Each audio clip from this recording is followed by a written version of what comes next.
அனைவருக்கும் வணக்கம். ஸோ இப்போ பார்த்தீங்கன்னா நம்ம 4 ஏக்கர் வந்து மறைச்சிட்ருக்கோம். ஸோ எப்படி பார்த்தீங்கன்னா நமக்கு வந்து மூங்கில் பூட்டு இருக்குது. ஸோ சவுக்கு பூட்டோட மூங்கில் பூட்டு கொஞ்சம் நல்லாவே உழைக்கும். ஸோ மூங்கில் பூட்டு வாங்கி ஒவ்வொரு பக்கமும் இது போட்டிருக்கோம். கீழே வந்து சாக்கு கொடுத்து இது போட்டிருக்கு. ஸோ கம்பி வெளியே போகிறதுக்கு பார்த்தீங்கன்னா கிட்டத்தட்ட ஒரு 3 to 4 lakhs பக்கம் ஆயிரும். ஸோ இதில் பார்த்தீங்கன்னா நமக்கு மொத்த செலவே 2000 தான் இருக்குது. ஸோ அதுக்கப்புறம் இங்கே இருக்கிற மூங்கில் குச்சி அங்கேயே பார்த்தீங்கன்னா கடையில் கேட்டால் கொடுப்பீங்க அங்கே. ஸோ இதெல்லாம் பார்த்தீங்கன்னா கொஞ்சம் வேஸ்ட்டு தான். இதெல்லாம் போட்டு நம்ம சைடு மறைச்சிக்கலாம். அதுக்கப்புறம் இன்னும் நல்ல மூங்கிலாம் வந்து அங்கே வச்சுருக்கோம்.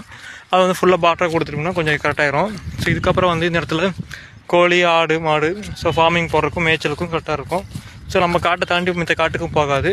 நமக்குள்ளேயே வந்து ஃப்ரீயாக விட்டுக்கலாம். அது வாட்டுக்கு மேய்ஞ்சி கிடக்கும். இப்போ பார்த்தீங்கன்னா நம்ம சாக்கு வச்சு மறைச்சாச்சு. அடுத்து இப்போ முள்ளு குச்சி வச்சு மறைச்சிருக்கோம். அதுக்கப்புறம் குச்சியும் கொடுத்துருக்கு. ஸோ மரம் முள்ளு வெட்டி போட்டிருக்கு. இப்போ அதிலே ஒவ்வொரு குச்சியை வச்சு படல் போடலாம். அப்படிலாம் இப்போ பார்த்தீங்கன்னா அந்த பக்கம் தென்னை மாட்டை வேஸ்ட்டில் இருக்குது. ஸோ அந்த வேஸ்ட்டில் வச்சு நம்ம படலம் மறைக்கலாம் இப்போதைக்கு. அதுக்கப்புறம் அந்த பக்கம் மறைக்கிறதுலாம் கொஞ்சம் கரெக்டாக இருக்கும்.